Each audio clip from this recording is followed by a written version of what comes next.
Chapter 17. The False Bride. While some in recent years have attempted to see the great harlot of Revelation as a city of Rome, the Church throughout Christian history has generally understood that she is in some sense a false bride, a demonic parody of the true bride, the Church. The biblical motif of the bride falling into adultery, apostasy, is so well known that such an identification is all but inescapable. The metaphor of harlotry is exclusively used in the Old Testament for a city or nation that has abandoned the covenant and turned toward false gods. And with only two exceptions, see on verses 1 through 2 below, the term is always used for faithless Israel. The harlot is, clearly, the false church. At this point, however, agreement shatters into factionalism. To the Donatist heretics of the 4th century, the Catholic Church was the whore. Some Greek Orthodox and Protestant theologians have seen her in the Roman papacy, while many fundamentalists have spotted her tinsel charms in the World Council of Churches. Although it is true that there may be, and certainly have been, false churches in the image of the harlot, we must remember the historical context of the revelation and the preterist demands it makes upon its interpreters. Merely to find some example of a false church and identify her as the whore is not faithful exegesis. St. John has set our hermeneutical boundaries firmly within his own contemporary situation in the 1st century. He has, in fact, stated definitively that the harlot was a current phenomenon, 1718, from which he expects his current readers to separate themselves. Whatever modern applications are made of this passage, we must see them as just that, applications. The primary significance of the vision must refer to the false church of St. John's day. We have seen that the book of Revelation presents us with two great cities set in antithesis to each other, Babylon and New Jerusalem. As we shall see in a later chapter, the New Jerusalem is paradise consummated, the community of the saints, the city of God. The other city, which is continually contrasted to the New Jerusalem, is the Old Jerusalem, which has become unfaithful to God. Another way to view this is to understand that Jerusalem was intended from the beginning to be the true fulfillment of Babylon, a word meaning, quote, gate of God, unquote. The place of God's gracious revelation of himself and of his covenant should be a true Babylon, a true, quote, gate of heaven, unquote, and, quote, house of God, unquote, as Jacob understood when he saw God's staircase to heaven, the true Tower of Babel, the true pyramid, which foretold of Jesus Christ, Genesis 28:10 through 22, compare John 1:51. But Jerusalem did not walk worthy of the calling with which it had been called. Like the original Babylon, Jerusalem turned its back on the true God and sought autonomous glory and dominion. Like the original Babylon, it was apostate. And thus the, quote, gate of God, unquote, became, quote, confusion, unquote, instead. Genesis 11:9. How did the faithful city become a harlot? It began with the apostasy of the priesthood in Israel. The primary responsibility of the priest, God's representative, is to represent the bridegroom to the bride, and to guard her from danger. Instead, the priesthood led the people in apostasy from their Lord, Matthew 26:14 through 15, 47, 57 through 68, 27, 1 through 2, 20 through 25, 41 through 43, 62 through 66. Because of the priesthood's failure to bring the bridegroom to Israel, the bride became a harlot in search of other husbands. The apostasy of the priesthood is described in 13:11 through 17 under the figure of the beast from the land. But the false bride is not absolved of responsibility. She is guilty as well, and St. John's prophecy rightly turns now to consider her judgment and destruction. The symbolic, quote, Babylon, unquote, was destroyed when the seventh angel poured out his chalice, the drink offering of annihilation, 16:17-21. As we have seen, this vision is part of the fourth seven of Revelation, the seven chalices containing the seven plagues. The connection is provided in 17:1, compare 21:9, which tells us that it is one of the seven chalice angels who gives St. John the vision of the judgment of the great harlot. This vision, therefore, opens up the meaning of the seventh chalice, the destruction of Jerusalem. The identity of the harlot. 17:1-7. 1. And one of the seven angels who had the seven chalices came and spoke with me, saying, Come here. I will show you the judgment of the great harlot who sits on many waters. 2. With whom the kings of the earth committed fornication, and those who dwell in the land were made drunk with the wine of her fornication. 3. And he carried me away in the spirit into a wilderness, and I saw a woman sitting on a scarlet beast, full of blasphemous names, having 7 heads and 10 horns. 4. And the woman was clothed in purple and scarlet, and adorned with gold and precious stones and pearls, having in her hand a gold cup full of abominations and of the unclean things of her fornication. 5. And upon her forehead a name written, Mystery, Babylon the Great, the mother of the harlots and of the abominations of the land. 6. And I saw the woman drunk with the blood of the saints, and with the blood of the witnesses of Jesus. And when I saw her, I wondered with great wonder. 7. And the angel said to me, Why do you wonder? I will tell you the mystery of the woman and of the beast that carries her, which has the 7 heads and the 10 horns. 1-2. The vision of the 7 chalices continues. One of the 7 angels, who has the 7 chalices, shows St. John the fall of the great harlot who sits on many waters. St. John's readers have already been told of a harlot city named, quote, Babylon the Great, unquote, 14:8, 16:19. And the harlot's resemblance to the original Babylon is underscored by the information that she sits on many waters, an image taken from Jeremiah's description of Babylon in his famous oracle of judgment against her, Jeremiah 50-51. The expression many waters of Jeremiah 51:13 refers both to the Euphrates, which ran through the middle of the city, and to the canals surrounding it. Ultimately, it refers to the blessings which God had bestowed on Babylon, and which she prostituted for her own glory. Thus, St. John describes the great harlot of his day in terms of her prototype and model. Later, in 1715, we are informed of one aspect of the symbolic meaning of the, quote, many waters, unquote.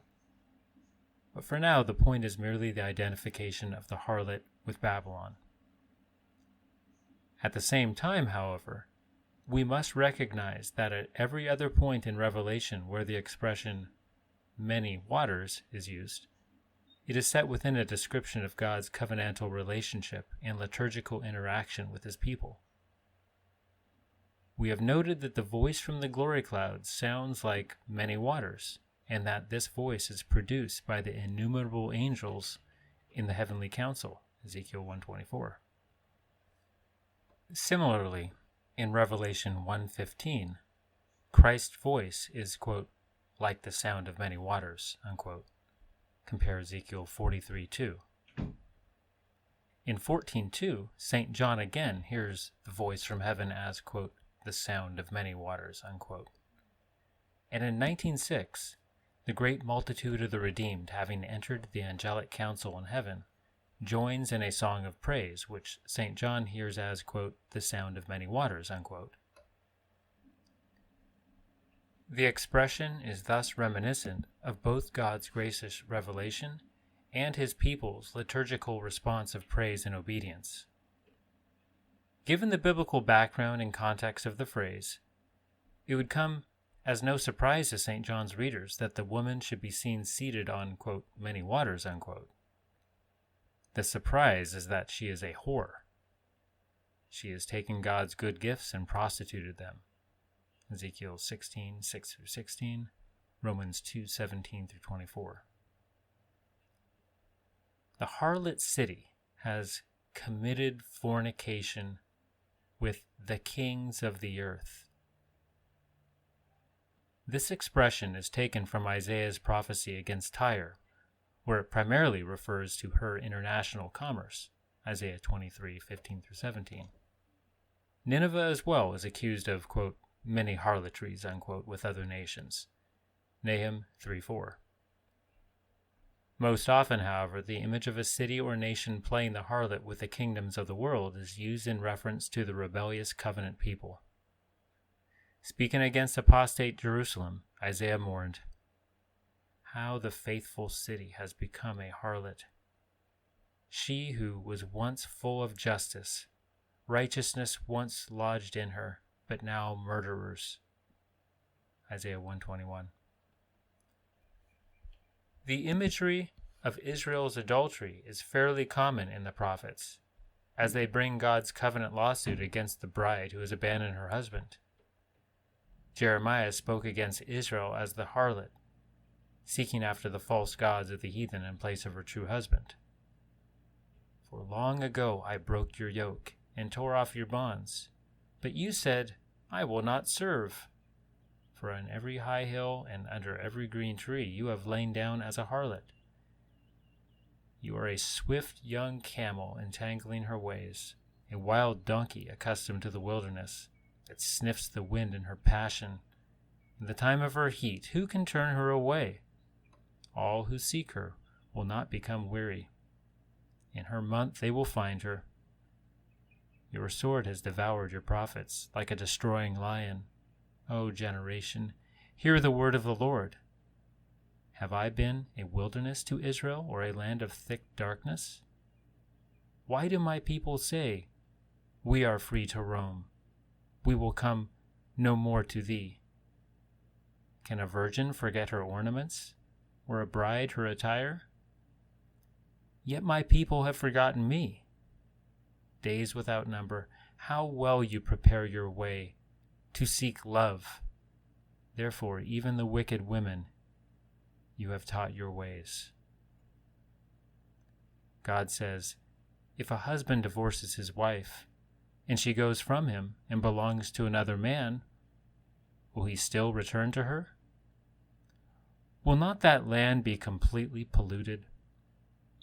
But you are a harlot with many lovers. Yet you turn to me, declares the Lord.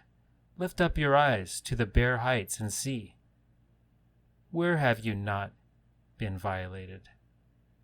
By the roads you have sat for them, like an Arab in the desert, and you have polluted a land with your harlotry and with your wickedness. Therefore the showers have been withheld, and there has been no spring rain. Yet you had a harlot's forehead. You refused to be ashamed. Jeremiah 2:20-24, 30-33, 3:1-3. Israel's adulteries, Hosea said, took place, quote, on every threshing floor, unquote. Hosea 9:1. The picture is that of a woman prostituting herself for money in the grain house in harvest time. This carries a double meaning. First, Israel was apostatizing into Baal worship, seeking harvest blessing and fertility from false gods, forgetting that fertility and blessing in every area can come only from the one true God. Second, the temple was built on a threshing floor, 2 Chronicles 3:1, symbolizing God's action throughout history in separating the chaff from his holy wheat, Job 21:18, Psalm 1:4, 35:5, Isaiah 17:13, Luke 3:17. The threshing floor is also symbolic of the marriage relationship. The union of Boaz and Ruth took place on his threshing floor, Ruth 3, and the action of grinding at a mill is a biblical image of sexual relations, Job 31:10, Isaiah 47:2, Jeremiah 25:10. Thus, instead of consummating her marriage to God through worship at his threshing floor, the bride went whoring after every other threshing floor, prostrating herself before strange gods and alien altars. Apostate Jerusalem is the harlot city. This theme becomes even more prominent in the prophecy of Ezekiel, particularly in Ezekiel 16 and 23, where it is clear that her quote-unquote adulteries consist of religious political alliances with powerful heathen kingdoms. See, for example, Ezekiel 16:26-29. The people of Jerusalem in Ezekiel's day had abandoned the true faith and had turned to heathen gods and ungodly nations for help, rather than trusting in God to be their protector and deliverer. It is important to note that while Israel herself seems to have regarded these relationships in primarily political terms, the prophets emphasized that the religious issue was central. The reliance of the covenant nation on heathen powers could not be viewed as mere political expediency. It was nothing less than harlotry. Using language so graphic and explicit that most modern pastors won't preach from these chapters, Ezekiel condemns Jerusalem as a degraded, wanton whore. Quote, "You spread your legs to every passerby to multiply your harlotry," unquote. Ezekiel 16:25. Ezekiel's sarcastic portrayal of Israel's adultery is sharp and vivid. She lusts after the supposedly well-endowed Egyptians, whose sex organs are the size of donkeys' genitals, and who produce semen in such prodigious amounts that it rivals that of a horse. 16:26, 23:20. Her adulterous desire, inflamed by pornographic pictures, 23:14-16, is so great that she is willing to pay strangers to come to her, rather than the other way around, 16:33-34. She even masturbates with the, quote, male images, unquote, she has made, 16:17. Ezekiel's prophecy was crude, and he most certainly offended many of his listeners, but he was simply giving them a faithful description of how offensive they were to God. In the view of the all-holy God who spoke through Ezekiel, nothing could be more obscene than the bride's apostasy from her divine husband. The same was true of Israel in the first century. At the very moment when the promised bridegroom arrived, Israel was fornicating with Caesar. The sight of her true husband only drove her further into adulterous union with, quote, the kings of the earth, unquote.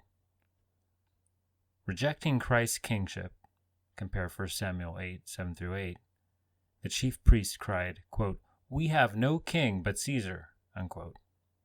John 19:15. The apostasy of Jerusalem led the whole nation into religious and political fornication. Those who dwell on the land, the Jewish people, see comments on 3:10, were made drunk with the wine of her fornication, seduced into such a spiritual stupor that they did not recognize their own Christ. Intoxicated by their apparently successful relationship with the imperial power state, the Jews did not realize that it was a trap. They were being drugged in preparation for their own execution. 3. We have already seen the woman in the wilderness, where she fled from the oppression of the seven-headed dragon, 12:6-14. But that wilderness sojourn was out of necessity, and for a specified time. The true bride does not dwell in the wilderness, the sign of the curse, the habitation of demons, Matthew 12:43, by preference. To the false bride, however, the wilderness is her element. She chooses to remain there rather than follow the Spirit to the promised land. The wilderness is thus her heritage and her destiny. Compare Numbers 13 through 14, Zechariah 5, 5 through 11. This is, again, a familiar prophetic picture. Apostate Jerusalem is a harlot, plying her obscene trade alongside wilderness roads like a wild ass in heat. Compare Jeremiah 2 through 3, Hosea 2. It is as if the woman of Revelation 12, having fled to the wilderness for protection, has become accustomed to desert life and established an intimate relationship with the dragon. St. John sees her sitting on a scarlet beast. It is not immediately clear whether the scarlet beast is the dragon or the sea beast. Like the sea beast, it is full of blasphemous names. Compare 13:1. And, like the dragon, it has 7 heads and 10 horns. Compare 12:3. The order is reversed for the sea beast, which has 10 horns and 7 heads. 13:1. Since she is seated, quote, on many waters, unquote, verse 1, and on the scarlet beast as well, the imagery seems to suggest that the beast has risen up out of the sea. Compare 11:7, 13:1. The most likely solution is simply to see the passage as a reference to Jerusalem's apostate intimacy with both Satan and the empire. Rome was the devil's reigning political incarnation, and the two could certainly be considered together under one image. Israel was dependent upon the Roman Empire for her national existence and power. From the testimony of the New Testament, there is no doubt that Jerusalem was politically and religiously, quote, in bed, unquote, with institutionalized paganism, cooperating with Rome in the crucifixion of Christ and the murderous persecution of Christians. Incidentally, this is one of the many indications that the harlot is not Rome, for she is clearly distinct from it. She is seated on the beast, supported and maintained by him whose 7 heads represent, among other things, the famed, quote, 7 hills, unquote, of Rome, 17:9. It is worth noting, too, that there is a contrast between the throne of God, supported by the living creatures who are, quote, full of eyes, unquote, and who are day and night engaged in God's praise, 4, 6 through 8, compare Ezekiel 10:12, and the harlot queen, whose throne is supported by a beast who is full of blasphemous names. 4. The woman is clothed in purple and scarlet, garments of splendor and royalty for one who sits as a queen. 18:7, see Judges 8:26, 2 Samuel 1:24, Daniel 5:7, 16, 29, Luke 16:19. She is gilded with gold and precious stones and pearls, in keeping with the biblical descriptions of the glorious city of God, Isaiah 54:11 through 12, 65 through 11, Revelation 21:18 through 21, based further on the pattern of the jewel-littered Garden of Eden, Genesis 2:11 through 12, Ezekiel 28:13. Jewelry is also a feature both of the high priest's garments, Exodus 28:9 through 29, and of the throne of God, 4:3 through 4. There is thus no need to see the woman's garments and jewels as merely the loud, bold, and extravagant decking out of a harlot's costume. Instead, these are originally the clothes of the righteous woman, the bride, who is supposed to be arrayed in glorious dress. Compare Exodus 3:22, Ezekiel 16:11 through 14, Proverbs 31:21 through 22. St. John wants his readers to see the harlot adorned in the beautiful garments of the church. He wants them to understand that this degenerate whore who fornicates with beasts is still carrying the trappings of the pure and chaste bride. We should note, however, that the enormous veil covering the temple gate, over 80 feet high and 24 feet wide, was, quote, a Babylonian tapestry, embroidered with blue and fine linen, compare 18:16, and scarlet and purple, unquote. The false bride celebrates a communion of sorts. She holds in her hand a gold cup full of abominations and of the unclean things of her fornication, combining the images of unclean food, compare Leviticus 11, and unclean marriage, compare Leviticus 20, see especially Leviticus 20, 22 through 26. The picture is slightly changed from that of Jeremiah 51:7, where the original Babylon is described as, quote, a golden cup in the hand of the Lord, intoxicating all the earth, unquote. But the basic idea is similar. Jerusalem still has the beautiful chalice of the covenant, but the communion she offers leads men to death and destruction. Her cup is full of, quote, abominations, unquote, a word which the Bible often uses in connection with the worship of false gods, Deuteronomy 29:17, Ezekiel 5:11. Pharisaic Jerusalem prides itself on its observance of the ceremonial cleanliness regulations, but in reality it is radically unclean, defiled from within by its apostasy and fornication, Matthew 23:25 through 28, Mark 7:1 through 23.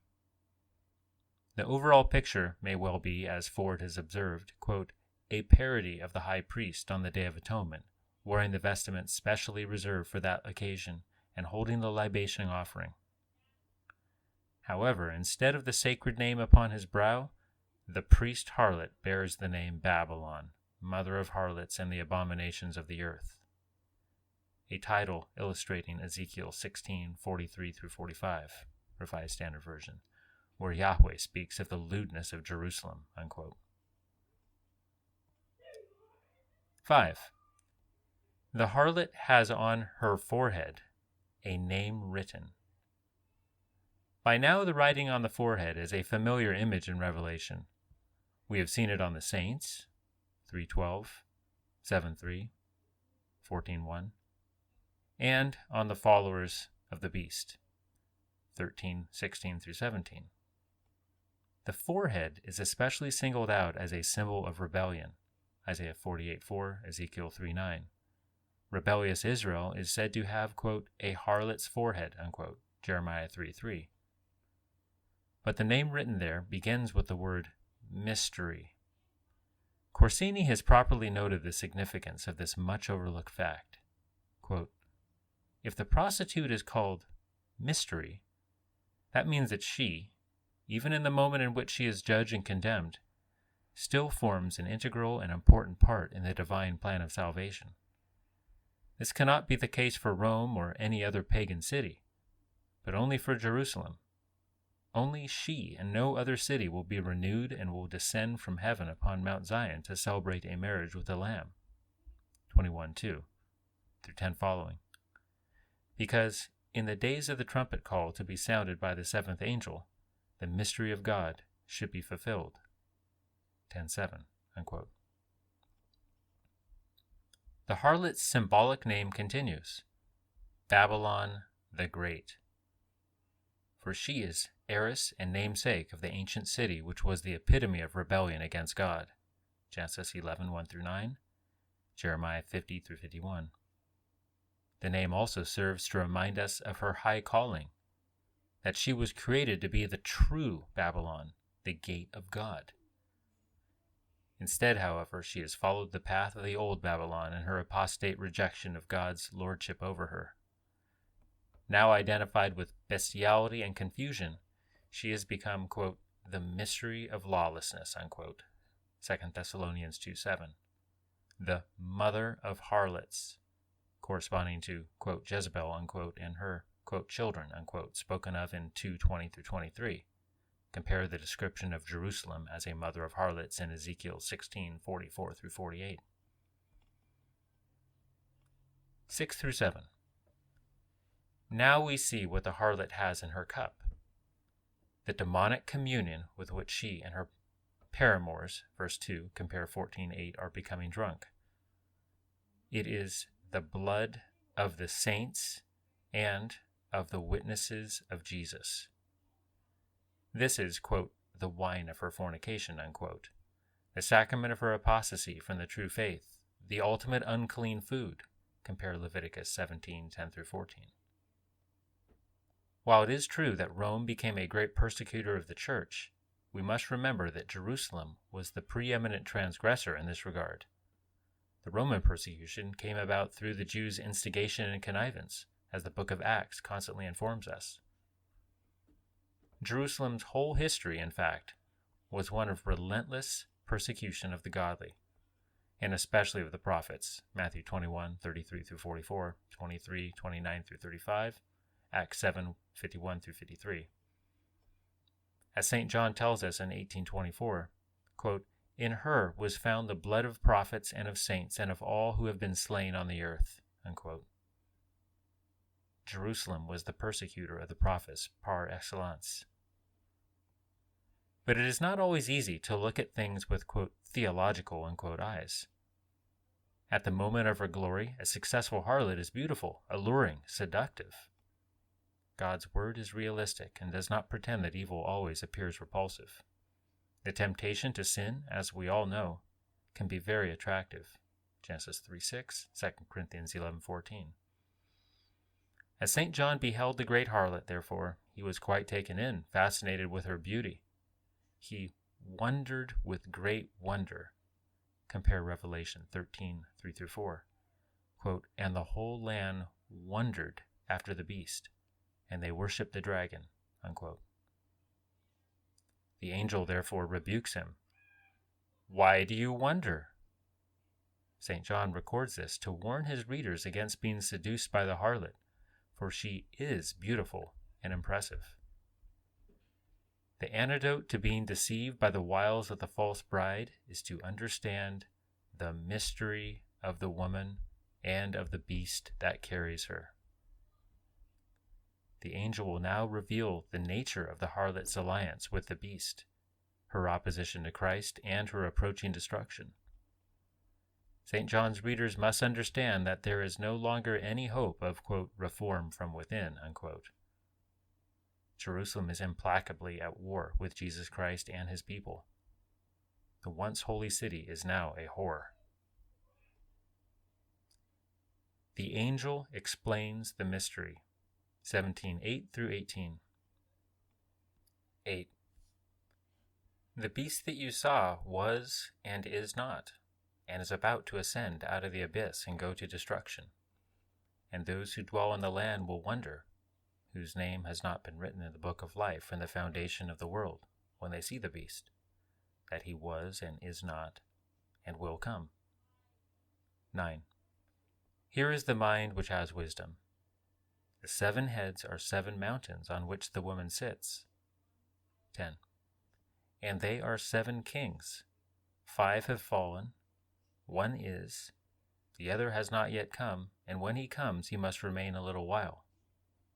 11. And the beast which was and is not is himself also an 8th, and is of the 7, and he goes to destruction. 12. And the 10 horns which you saw are 10 kings, who have not yet received a kingdom, but they receive authority as kings with the beast for 1 hour. 13. They have one purpose, and they give their power and authority to the beast. 14. These will wage war against the Lamb, and the Lamb will overcome them, because he is Lord of lords and King of kings. And those who are with him are the called and chosen and faithful. 15. And he said to me, the waters which you saw, where the harlot sits, are peoples and multitudes and nations and tongues. 16.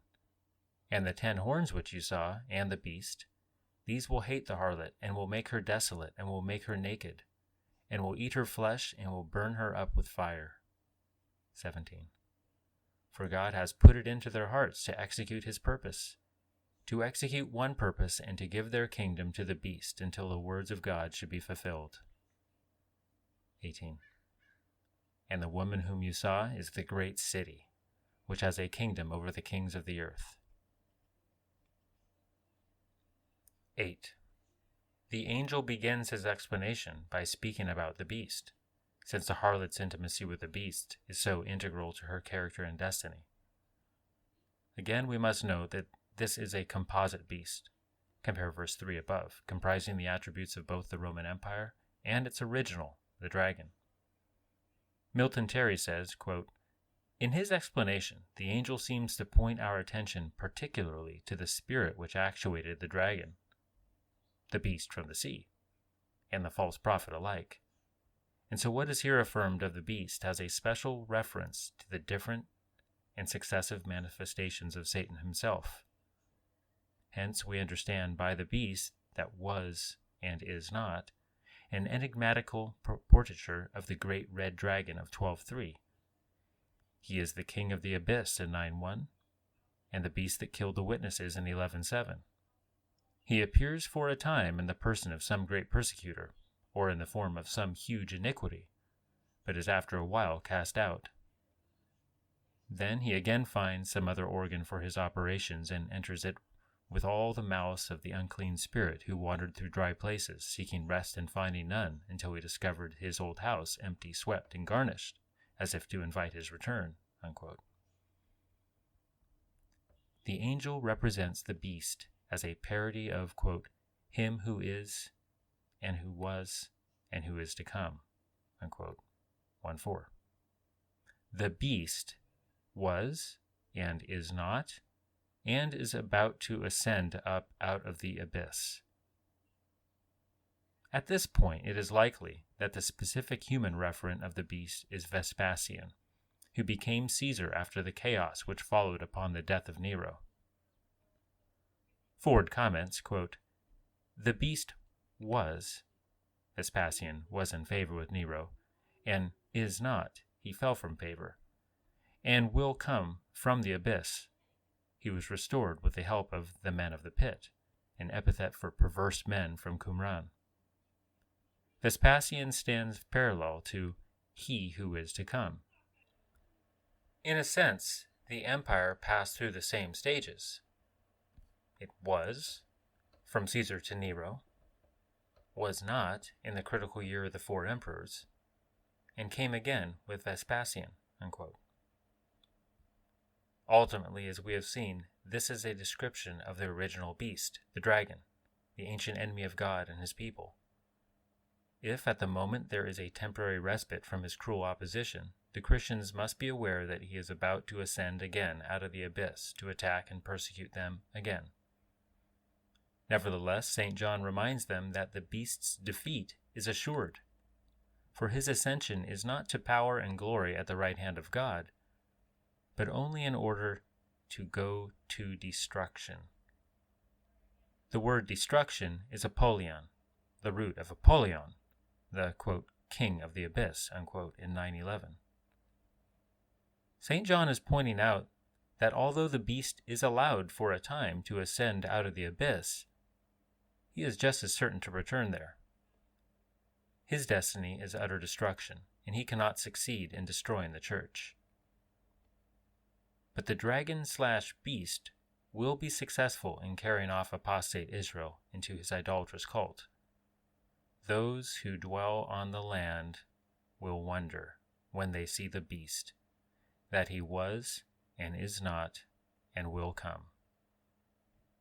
The word used earlier for the beast's rise from the abyss is anabaino, in mimicry of Christ's resurrection ascension.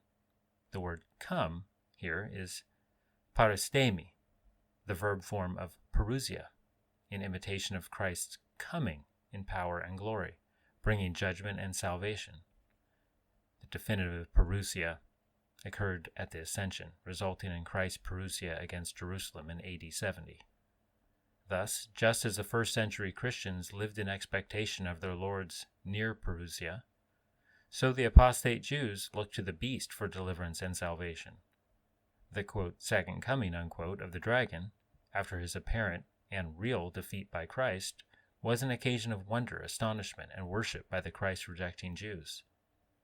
The rise of the total state in opposition to the kingdom of Christ was for rebellious Israel an ascension to glory, a parousia, a day of the Lord, The beast was their Messiah, and his anti-parousia delivered them into the hands of Apollyon, the perdition and destruction of the abyss. The only ultimate issue of the beast's ascension from the abyss is the greater damnation of himself and his worshippers.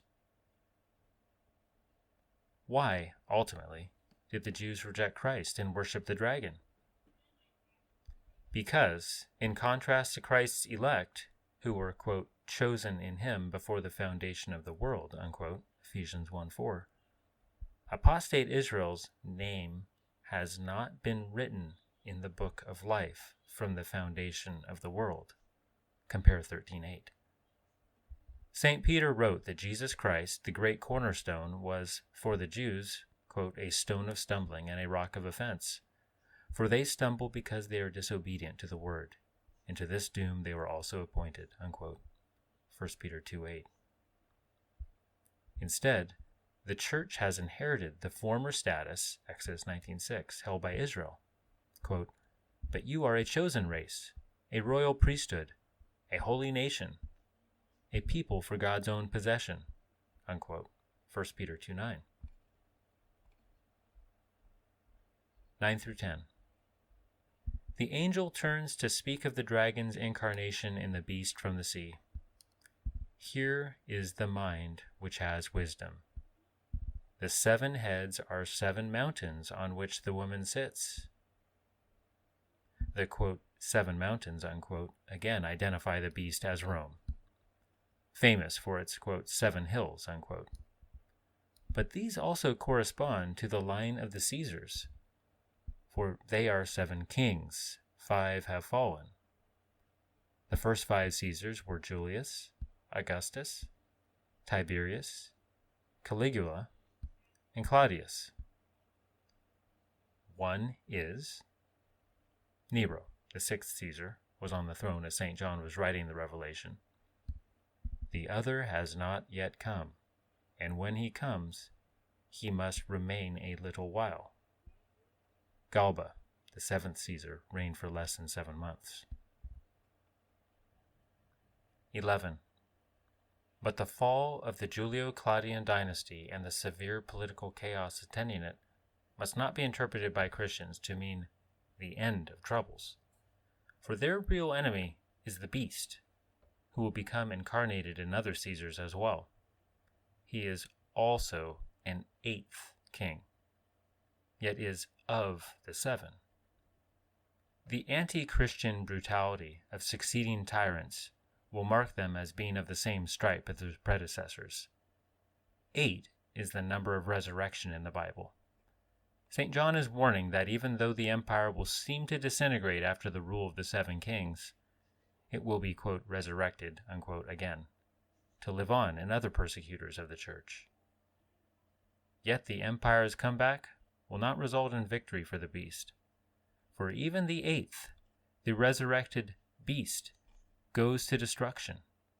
The church will have to exercise patience during the period of the beast's ascendancy, but she has the assurance that her enemies will not succeed. Their king will be victorious.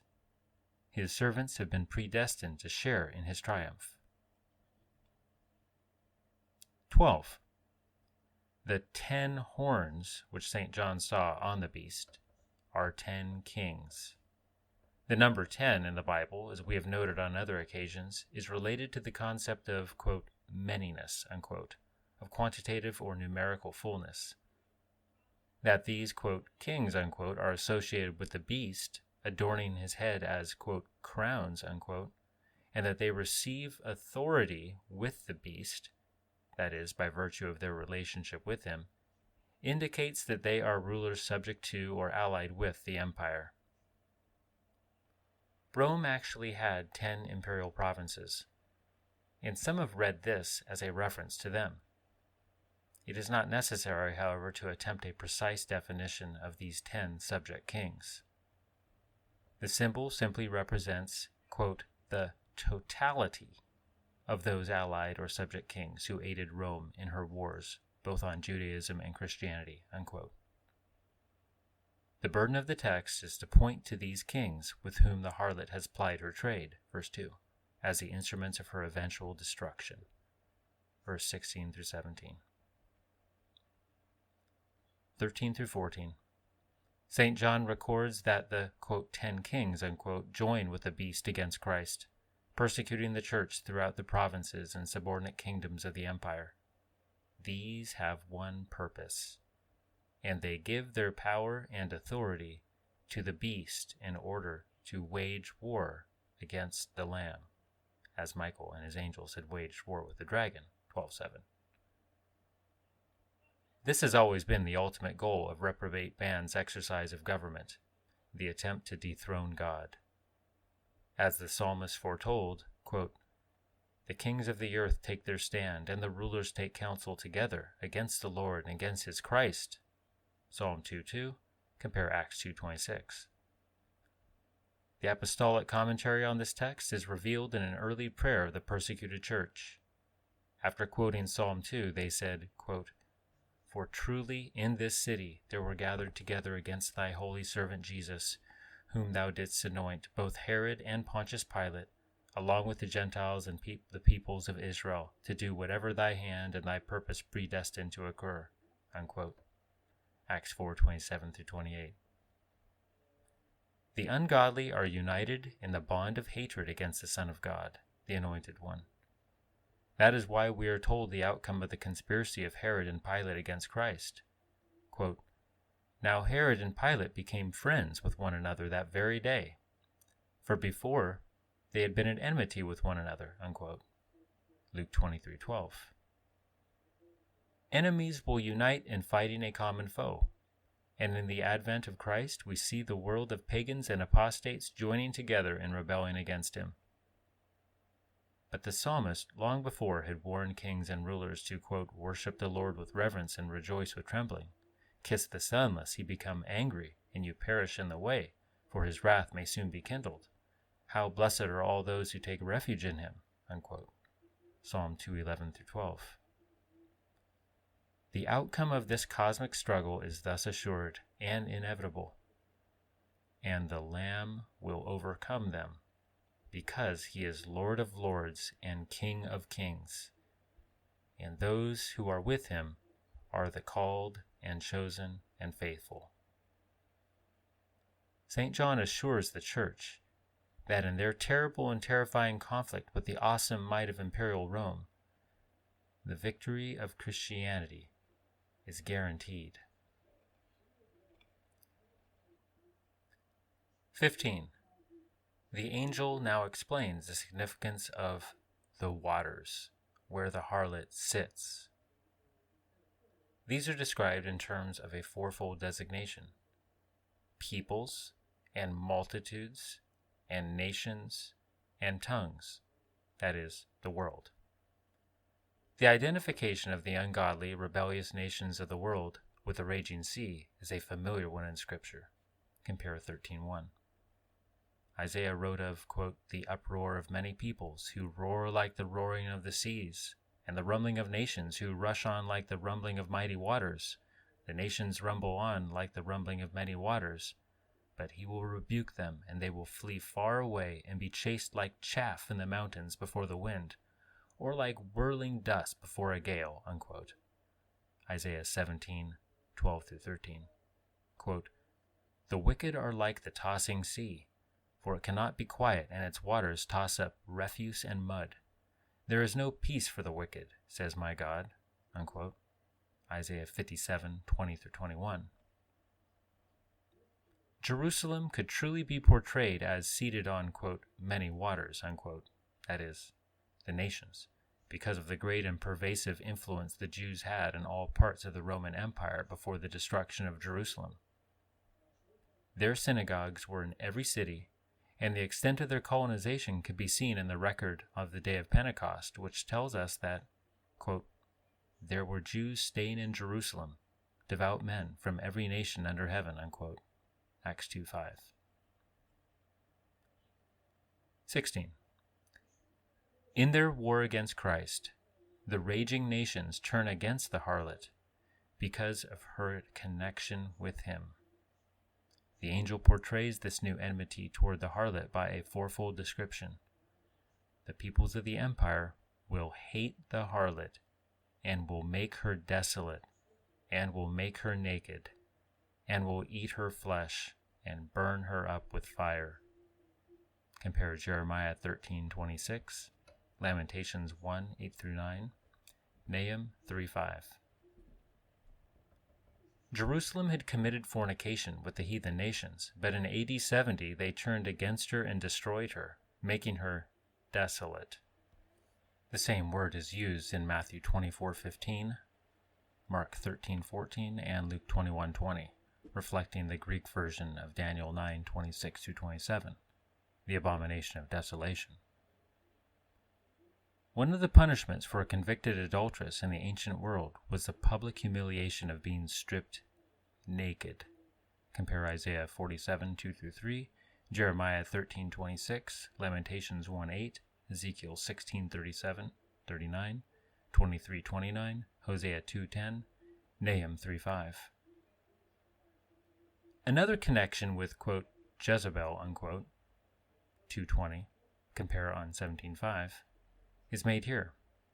The nations eat her flesh, as the dogs, compare 22:15, had eaten the flesh of the original Jezebel, 1 Kings 21:23-24, 2 Kings 9:30-37.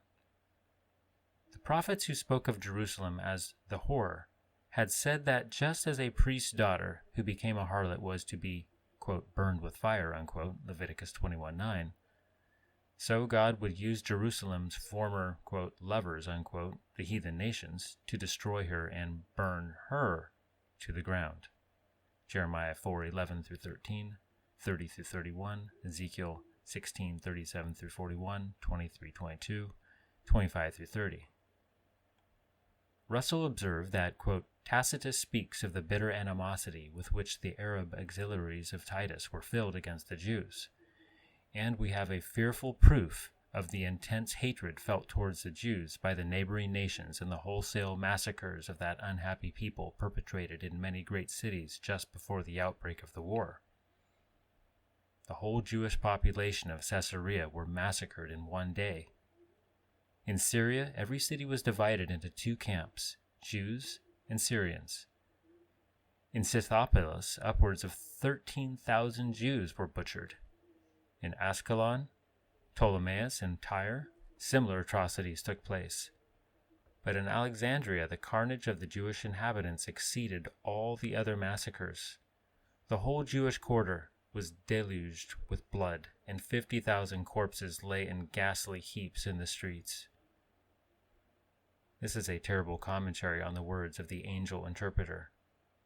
The 10 horns which thou sawest upon the beast, these shall hate the whore, etc. Unquote. It is important to realize, as we noted above, that the beast destroyed Jerusalem as part of his war against Christ. The Roman leaders' motive in destroying the temple was not only to put down the Jewish rebellion, but to obliterate Christianity, as Sulpicius Severus recorded. Titus is said, after calling a council, to have first deliberated whether he should destroy the temple, a structure of such extraordinary work.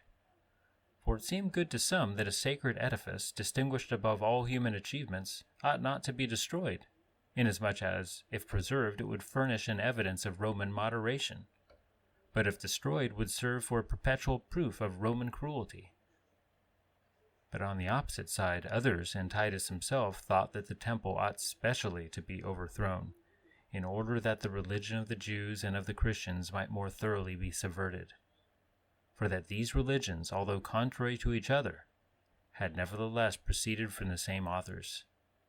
That the Christians had sprung up from among the Jews, and that, if the root were extirpated, the offshoot would speedily perish. The beast thought that he could kill the whore and the bride in one stroke.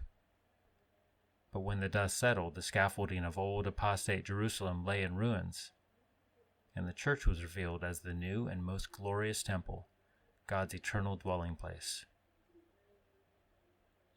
17. The sovereign Lord is thus not at the mercy of the beast and his minions. Rather, all these events have been predestined for God's glory. through the execution of his decrees. For God has put it into their hearts to execute his purpose by having a common purpose, and by giving their kingdom to the beast. Obviously, it is a sin for these kings to give their kingdoms to the beast for the purpose of making war against the Lamb. And yet it is God who put it into their hearts. Some will complain, of course, that this makes God, quote, the author of sin, unquote. The obvious answer to such an objection is that the text says that God placed the evil purpose into their hearts.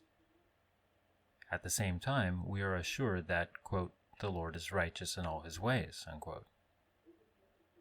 If we believe the Bible, we must believe both Revelation 17:17 and Psalm 145:17. We must hold firmly to two seemingly contradictory points. First, God is not responsible for sin. Second, nothing happens in spite of him or in opposition to his purpose. Thus, to those who fight against the Word of God, the biblical response is blunt. Quote, on the contrary, who are you, O man, who answers back to God? The thing molded will not say to the molder, why did you make me like this, will it? Or does not the potter have a right over the clay to make from the same lump one vessel for honor and another vessel for dishonor? Unquote. Romans 9:20-21. St. Augustine observed, quote, it is therefore in the power of the wicked to sin, but that in sinning they do this or that is not in their power, but in God's, who divides the darkness and regulates it, so that hence even what they do contrary to God's will is not fulfilled, except it be God's will. Unquote. The whole purpose for the heathen king's wrath, for their joining in conspiracy against both the bride and the harlot, for their surrendering their kingdoms to the beast and receiving power for 1 hour with him is now revealed. God has put it into their hearts to fulfill his purpose, until the words of God should be fulfilled. The war between Christ and the beast, culminating in the desolation of the harlot, took place in fulfillment of God's announcements through his prophets. The curses of the covenant, Deuteronomy 28, were executed on Israel through the beast and the 7 horns. They were the instruments of God's wrath, as Christ had foretold in his discourse on the Mount of Olives. During these horrifying, quote, days of vengeance, unquote, he said, all things that were written would be fulfilled. Luke 21:22. Vision and prophecy would be sealed and completed in the destruction of the old world order. Daniel 9:24. 18. The angel now identifies the harlot as the great city, which, as we have seen, St. John uses as a term for Jerusalem, where the Lord was crucified, 11:8, 16:19. Moreover, says the angel, this city has a kingdom over all the kings of the earth. It is perhaps this verse, more than any other, which has confused expositors into supposing, against all other evidence, that the harlot is Rome. If the city is Jerusalem, how can she be said to wield this kind of worldwide political power? The answer is that Revelation is not a book about politics. It is a book about the covenant. Jerusalem did reign over the nations. She did possess a kingdom which was above all the kingdoms of the world. She had a covenantal priority over the kingdoms of the earth. Israel was a kingdom of priests, Exodus 19:6, exercising a priestly ministry of guardianship, instruction, and intercession on behalf of the nations of the world. When Israel was faithful to God, offering up sacrifices for the nations, the world was at peace. When Israel broke the covenant, the world was in turmoil. The Gentile nations recognize this. 1 Kings 10:24, Ezra 1:4-7, compare Romans 2:17-24. Yet, perversely, they would seek to seduce Israel to commit whoredom against the covenant, and when she did, they would turn on her and destroy her. That pattern was repeated several times over until Israel's final excommunication in AD 70, when Jerusalem was destroyed. The desolation of the harlot was God's final sign that the kingdom had been transferred to his new people, the church. Matthew 21:43, 1 Peter 2:9, Revelation 11:19, 15:5, 21:3. The kingdom over the kingdoms will never again be possessed by national Israel.